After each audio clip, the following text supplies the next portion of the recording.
السلام علیکم ورحمت الله. ښه راغله محترمه ملګرو. څلور مهارتونه دي چې هغې کې سړی کامیابي ته رسیږي. لومړی مهارت د ژبې ساتنه او د ژبې کنټرول او حفاظت دی چې دا په دې حدیث کې ذکر شوی چې رسول الله صلی الله علیه وسلم فرمایي هر هغه څوک چې الله رب العزت باندې ایمان لري او ورځ د قیامت باندې، نو هغه د خیر خبره وکړي او یا د چوپ کینی.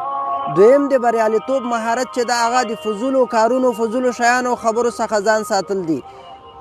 دې مهارت ته دې حدیث کې اشاره شوې ده. رسول الله صلی الله علیه وسلم فرمایي چې د یو مسلمان د ښه اسلام نښه دا ده چې هغه د فضول او چټي کارونه او هغه شیان چې دنیا او آخرت کې ورته ګټه نه رسوي هغه دې پرېږدي. او دریم مهارت چې دا د نفس کنټرول ده او د نفس ساتنه ده.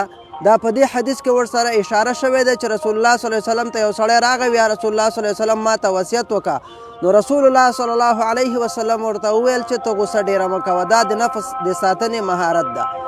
او څلورم مهارت چې دا د زړه د صفاوالي او د زړه د پاکوالي مهارت ده.